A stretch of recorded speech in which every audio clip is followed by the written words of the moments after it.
I'm Weston. I love talking about the Astros, and I'm here to talk about the Trey Mancini trade, where the Astros go out and get Trey Mancini from the Baltimore Orioles in exchange for Chase McDermott to the Baltimore Orioles and Jose Siri to the Tampa Bay Rays. On top of sending McDermott to Baltimore and Jose Siri to Tampa, the Astros also get Jaden Murray back from Tampa. And we're going to have a brief discussion about trades real quick, because on a day where the Astros celebrate one of the greatest fleecings in our franchise's history, we make another trade. And that's the thing, right? I'm going to talk about the Trey Mancini trade today, and talk about the fact that I like it, and I thought it was really, really good, and I thought James Click did an amazing job with it. But I also want to remind everyone with everything, before we declare a concrete winner and loser, you gotta remember that trades need time to develop. The best time to grade a trade is like 5 years after the fact, because if we look back on the Jordan trade, at face value, it was a mediocre major league relief pitcher for a nothing prospect who a week and a half or 2 weeks beforehand was just an unsigned international free agent that the Dodgers took a risk on.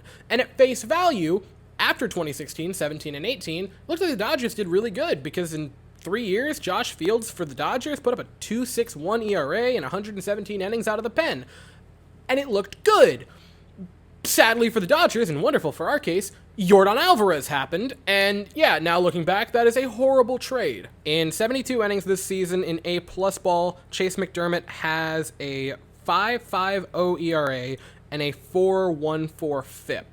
So him and Jose Siri, and we get back Trey Mancini, who's having a nice year. We'll talk about him in a second. And the other prospect we get, Jaden Murray, who this season for Tampa has been strange. In Double-A, he's been very good. His Triple-A start did not go wonderfully. He would give up 5 runs in his only Triple-A start this season. But in Double-A, Jaden Murray, 76 and a third innings, a 2.83 ERA, and a 4.39 FIP. Now, I don't know that either of those pitchers are going to turn into anything great.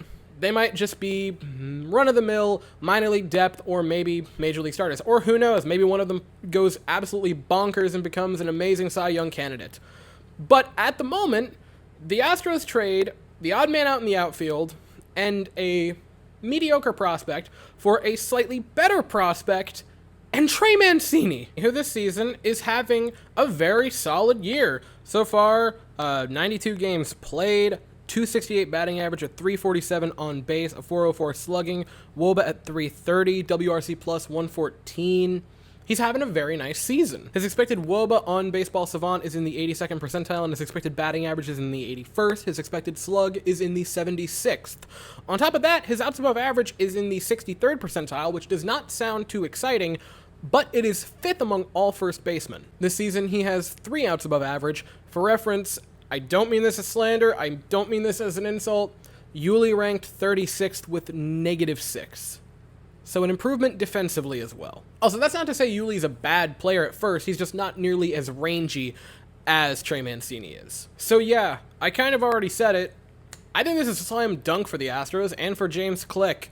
Now, people are going to be mad at Trey Mancini for not being Josh Bell, and my response to that is, I don't care. No, he is not Josh Bell, but 2 things. 1, Trey Mancini is far more consistent than Josh Bell, and so if you're looking at potentially extending them, potentially this going longer term, Mancini would be the better option in my opinion. Also, the Astros didn't give up any of their big minor league bartering chips, and so honestly, I could see the Astros still being active in the trade market within the next 24 hours. Also, Trey Mancini, for me, falls in a similar category to Lance McCullers Jr., where I have a very hard time objectively looking at Lance McCullers as good or bad, because I just love him as the player, as the person so freaking much.